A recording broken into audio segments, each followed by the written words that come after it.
All right. Today on the show, we have our monthly series called Social Bootcamp with Gogo Bethke. Now, Gogo Bethke came to the United States in 2003 to build her American dream. She was broke.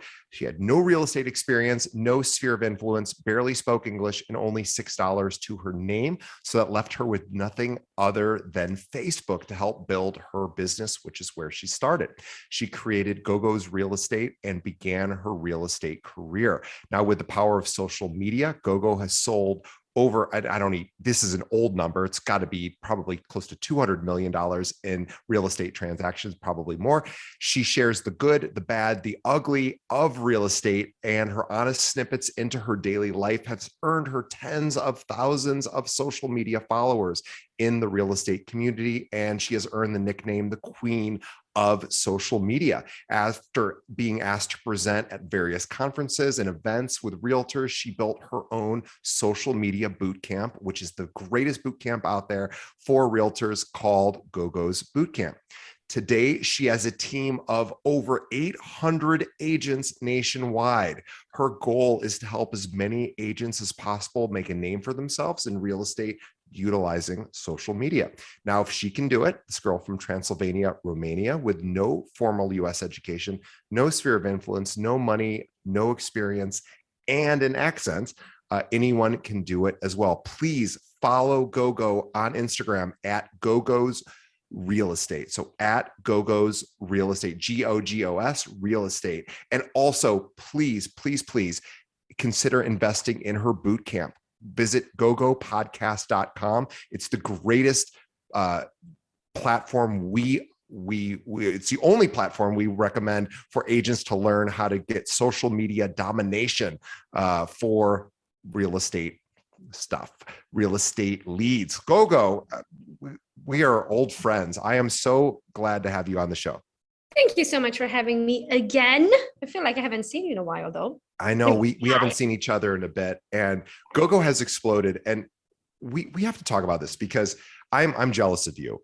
You have I've spent the last 12 years recruiting real estate agents, and I only have 800 real estate agents. Gogo has blown past me in about a 2 to 3 year period, doing the same thing. And the reason I'm bringing this up is because the way in which she attracts agents into her group is the exact same way you can attract buyers and sellers into your sphere of influence. Yeah, everything I do, I like to do it with attraction, right? I don't cold call, even on the real estate side of things. I cannot beg people for their business. Instead, I do it in a way where they decide one day they want to work with me, right? So they call me or text me or email me or whatever avenue they choose, but they enter themselves into my life. So it's attraction on all sides. Yeah, well, let's talk about that. What is attraction and how do we participate in it?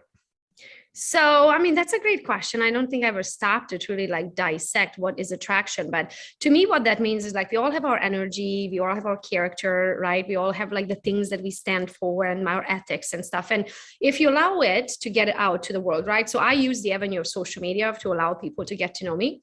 But by sharing who I am with the world, this way I attract the people who are just like me, because the ones that can't stand my accent, they're never going to call me to sell a house, right? So by attracting, meaning now I'm so set pre-selecting unknowingly people that want to do business with me by allowing them to get to know me. When they get to know me, they trust me. And as soon as I earn their trust, they'll buy something from me, right? They'll buy my services. So being a realtor, we don't sell real estate, we sell ourselves and our services. And that's what I need to convince them over time. I need to convince them so they choose to work with me versus working with the rest of the 1.4 million realtors in this country. And same with agent attraction, right? Especially with the brokerage that I am with or yours, you want those agents to come and work with you. You don't want them to go 2 doors down to another brokerage and sign up, right? So it's attraction. I'm attracting the people that want to run business the way I want to run business, who have the same principles, and then they come to me. And you didn't start in a major metropolitan area. I mean, I know you've been on our show for years and years, and most of our audience knows your story. But I always like to go back to the beginning. You started your real estate practice in a relatively rural area, right? Yeah. So even when you know how in the US you fill out official paperwork, there's no thing of like village. Everything's a city. right? And I was so mad when I moved here initially because I Googled the definition of a city, right? And I can't remember, it was a long, long time ago, but it was like a large population, maybe like 200,000 plus, right? Don't quote me on it. I don't remember what the number was. I live, I live in a city, guys, that has the population of 9,000. At the time when I moved here, we had one gas station and one grocery store, no restaurants. Still to the day, we don't have a single coffee shop besides the Starbucks that's inside of a grocery store. And that's like the only one in like a 15-mile radius, right? So it's as I like to call it, it's the boonies. It's the boonies of Michigan. We live off of a dirt road. Everybody pretty much has an acre, right, that they live on. You kind of wave to your neighbor, right? So it's a totally different life of actually where I live compared to how I live. Yeah. I live that like metropolitan city travel, foodie, all of that stuff, right? Trips, and I live in Pinckney, Michigan. Yeah, I think that's really important too, because there probably aren't a lot of people who sound like you there's probably not a lot of Romanians in Central Michigan. No, the diversity rate here is less than 1%. So, I mean, let's put it this way. If I don't open my mouth, you can't tell that I'm not from here, right? But as soon as I open my mouth, you can. And yet here you are, despite not being your native, English being your native language, and you have just completely dominated in this space. And you did it all through social media. And I know our audience already knows that. What should agents be doing now these days in social media? So well, it's kind of social media, right? Like everything I do is social media. Is all, like, as they say, every road leads to Rome, right? Like everything I do is powered with social media. But what I really wanted to talk about today is understanding your hourly rate, even though it does apply to social media too, right? Like, should I be doing this? Should I be spending 3 hours DMing people, or should I hire somebody to DM people, right? So I wanted to talk about, because I just had a presentation in Nashville. So I wanted to talk about calculating your hourly rate and knowing what's your worth and understanding, like, should I be doing this task anymore? Great. Hire it out. Because to slow this down just for a moment, we're talking about, we're in real estate. This is a transactional business in nature. And now we're going to figure out what our hourly rate would be and where we should devote our time. Sounds good. Yep. And in a sense, it will all tie back to social media and everything else that you do. Can I share my screen? Yes. Would you disable it then? So right next to share screen, there should be a little arrow up. And hit that and allow everyone, please. There you go. Awesome. There we go. Well, where did my... There we go.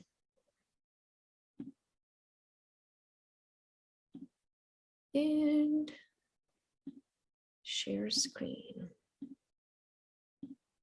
Can you see my screen? We can.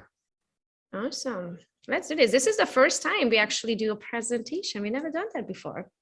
It was always just kind of question based, but I figured since I have this, let's fly through it, because this way I can share more information. I'm going to skip who I am, right? So I'm all about systems. I like to break things down. I like to stop for a minute, take a 10,000-foot view of my life, right, of my business life, and then just kind of figure out how am I going to make millions, and what is it going to take to get there, and what systems I have to have in places, and what people that have to be in my life. And then I'll break it down backwards, meaning I know my end goal, I know where I'm at, and I'm going to stop, take a 10,000-foot view, and I'm going to say, okay, what do I need to do today to get one step closer? What do I need to get done in a week? What do I need to get done in a month? And then what do I need to get done in the year to get to that end result? Now, in order, the major word in there was, what do I have to get done, right? So because everything else, I want you to pay attention to that, because at the end of the presentation, I want you to stop and think, what are the tasks that you can hire out so you're no longer doing it because it's not worth your time? But in order to figure out what's worth your time, we have to figure out what your time is worth, right? So let's get into that. It's very simple. It's just math. I love numbers because I don't have to translate it in my mind. So when I look at numbers, I can look at it in English, or I can look at it in Hungarian and Romanian. It's the same meaning, right? So number is just math. Also, when it comes to math, guys, when you're trying to make a business decision, I want you to make a business decision based on your bottom line, not based on a feeling, right? So I don't do feelings in business. I don't do like, do I feel like doing that for the rest of my life? Maybe you do. Maybe you want to continue doing that for the rest of your life, but what if it's not worth it, right? So that's why you want to remove feelings and make it based on math, dollar, money. That's how we get paid, right? DJ, if you have any questions at any time, just stop me. I don't want to monologue the whole time. No. This is really great. And what I want our audience to understand is Gogo is giving you her exact strategy that she uses, and her values, or her thoughts, her philosophies about social media. And you can take bits and pieces of it and then, really start to accelerate your reach. Yeah. Because even though everything started for me with social media, right? If you want to build an empire, it requires systems and it requires people. You cannot do it alone, right? So even though all of this ties back and everything gets fed into all of my businesses from social media, you still have to have the back end under control as well, so you can scale it. And this is where we're going to start with your hourly rate to see who should be your first hire, right? So I'm going to talk about the story, the very expensive load of laundry. So I had a coach, a real estate coach, in my 5th year of real estate, and I was paying $1,000 an hour, and she was amazing, and I was doing a load of laundry while I was talking to her. And she says, "What are you doing?" And I'm like, I'm a woman, like I can multitask, right? I can run a load of laundry and talk to you on the phone, like that's not hard, right? But the truth is, was I truly paying attention to her? Was I taking notes? Was I understanding what she was talking about? And most importantly, if I didn't take notes, did I even know what to implement after the call? No, I wasn't, right? So if you're paying for something, or if you're doing something that's costing you a certain amount of money in that hour, you have to give it all your full attention. So you should not be running a load of laundry while you're on a coaching call, right? Because it's not your time best spent. Right. And then also there are certain things on your calendar that you do every single day that you are going to stop doing after this conversation that we are having here today. So one question though, do you feel like your income is in your control? So as an agent, do you feel like your commission income by the end of the year is in your control? If you said no, go ahead. Yeah, it's a good question, because agents typically think of the first of the month as starting over. Yeah, right. You're employed because you got a new listing. You sold the listing, unemployed.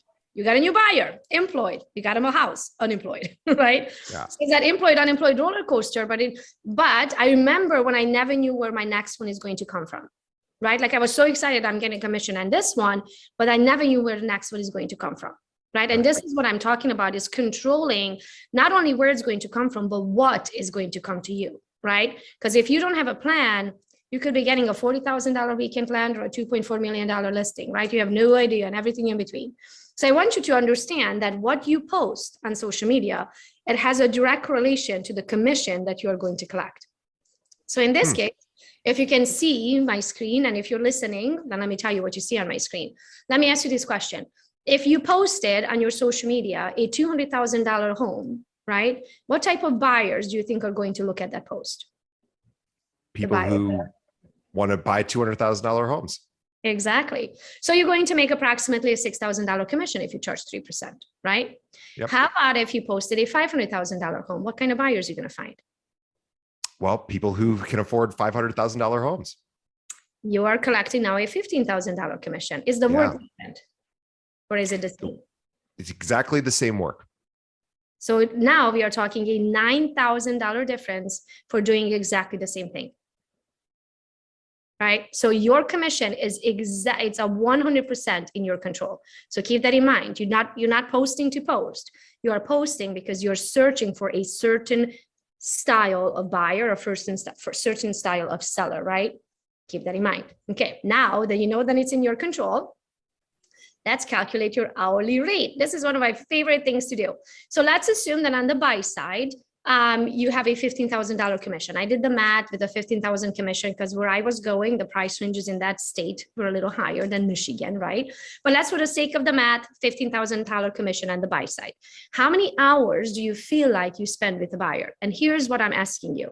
From the moment that you took that initial phone call to the chitty chat with them, right? To meet them at a property, to explain them how you work, have them sign a contract, show them some properties, go back, we'll get them under contract, write a contract, right? Get them under contract, then go back and do the inspection, maybe go meet the appraisal, do a final walkthrough and go to the closing and negotiate in the middle and some phone calls, right? So I calculated the math with 12 hours work. So with every buyer, with driving here and there on your contracts and yada, yada, I calculated you're gonna work in average about 12 hours with each buyer. If that's the case, your hourly rate on the buy side is $1,250. Now let's calculate it on the listing side.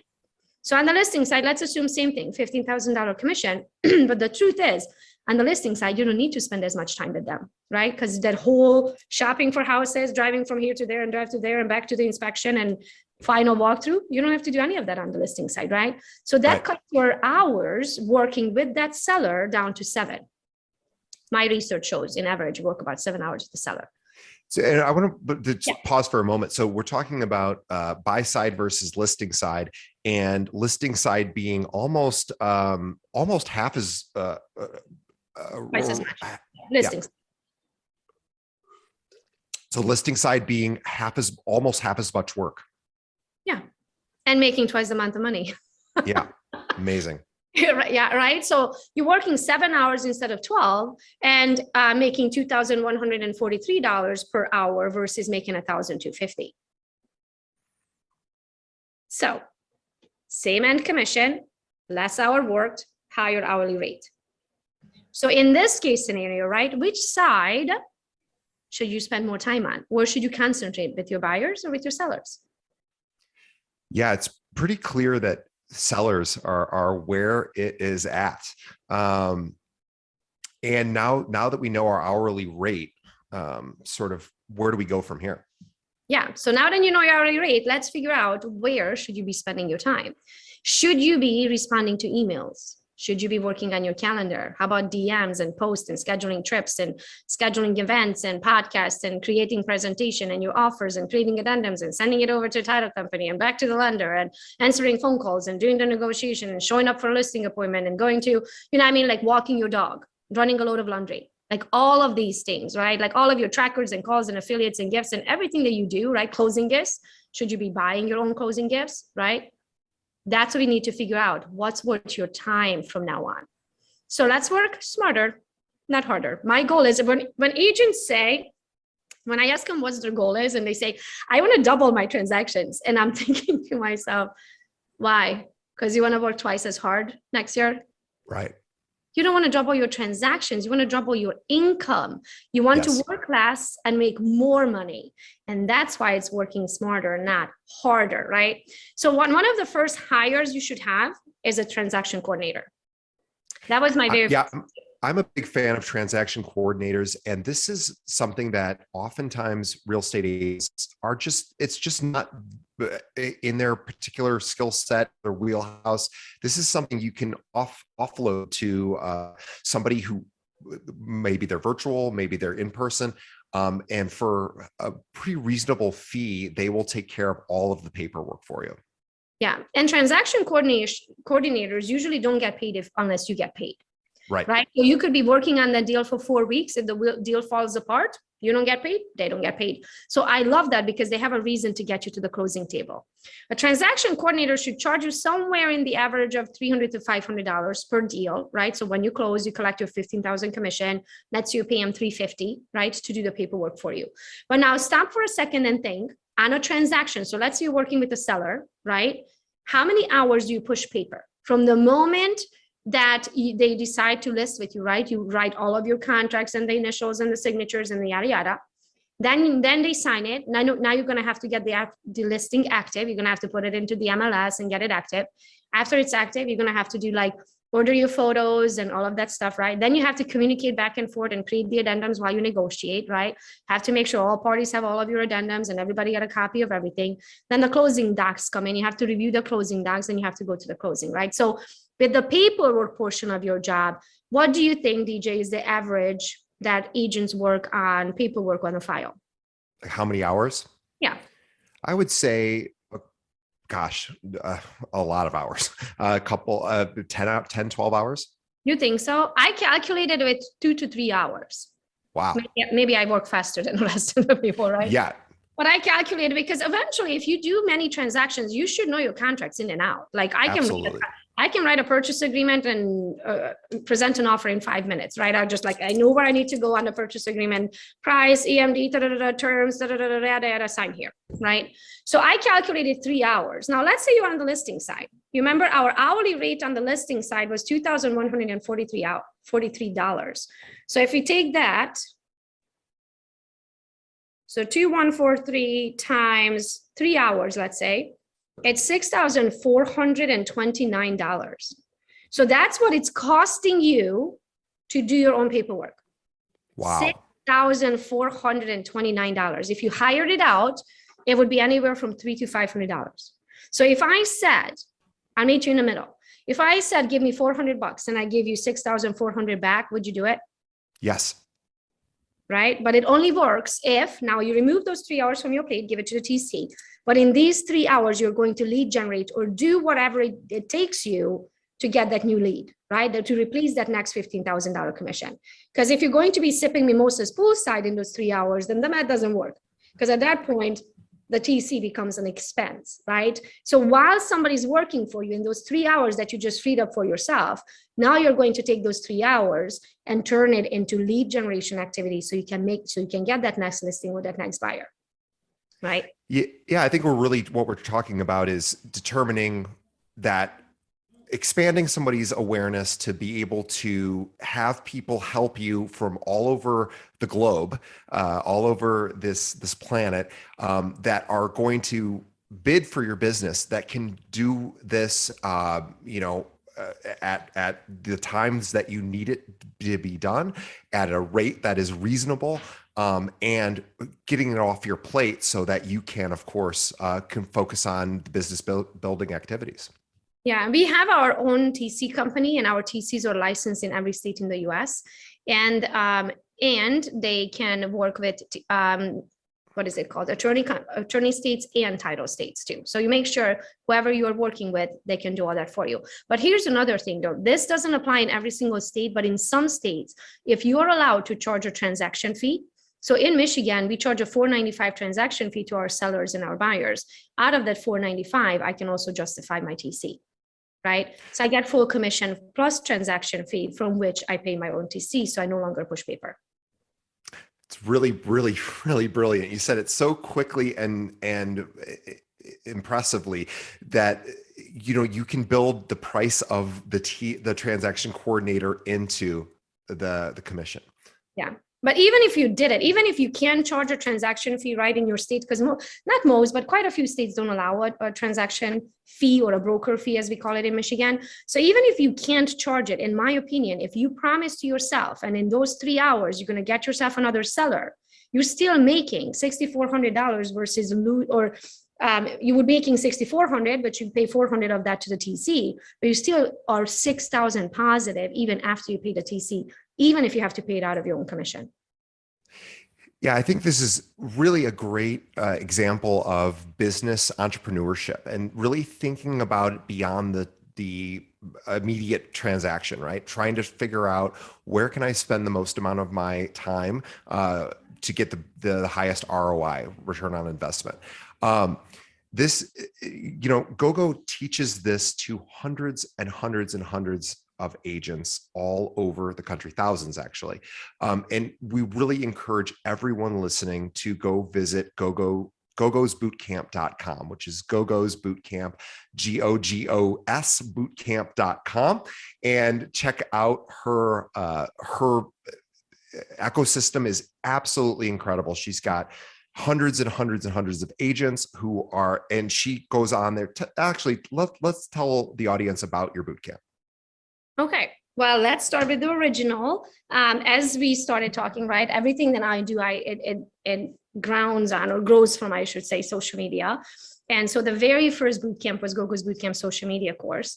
In there, I teach everything about branding, how I built my brand, how I lead generate with my brand, right? I teach it to other agents so they can do the same. I never bought a lead in my life. So my goal is to be able to teach agents how to fish for themselves, right? Not to get a fish from the Zillows and the whatever third-party companies, but to actually learn to fish for yourself and put leads on the table for yourself. And then also my main goal is affiliate income. I don't even know. I have 30, 40 different affiliate incomes now. Most of my income, about 95% of my income, is passive. So it's not just about generating yourself that next lead, but also generating yourself passive income. Because Warren Buffett says, if you can't figure out a way how to make money while you're asleep, you will never be wealthy. And I had to figure out, because commission is active, right? Which means I have to actually turn time into money, which means no matter how good you are, at some point you're going to hit a ceiling. Right? There's only one of you, there's only 24 hours. So the only way you could potentially sell more homes, right? Everybody has a ceiling. Mine was 52 deals in a year. And I was like, that's it. Not one more I can sell without losing my mind. So the only other way I could have made more money in that scenario, if I upped my price range or created more mini-me's, right? So eventually you're going to have to grow. And in order, if you're not ready necessarily to grow that team, then you have to create yourself more time. And by hiring certain things off of your plate, now you can create yourself more time. There's a second half of this presentation. These are just TCs, which will remove the transaction coordination off of your plate, the paper pushing. But the next step is really to remove everything off of your plate that doesn't serve you, which will be virtual assistant, so, or in-person assistant. So I have an exercise for that that's called the red light, green light exercise. I don't know how much time you assigned for this today, but maybe we can do that on the next call. It is your— Yeah, well, I'd love the red light, green light idea. Yeah, so what we're really talking about is running this like a business. And Gogo is a perfect example of somebody who went from personal production to now managing a huge, huge network of agents. And please, everybody who is listening to the show, go check out gogopodcast.com, subscribe to her bootcamp, get into her ecosystem. She has an amazing coaching and mentoring program.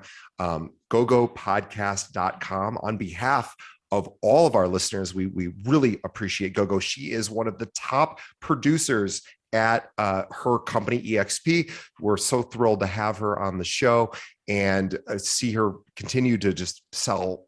You must have had a record year last year, I'm assuming. Yeah, you're crushing.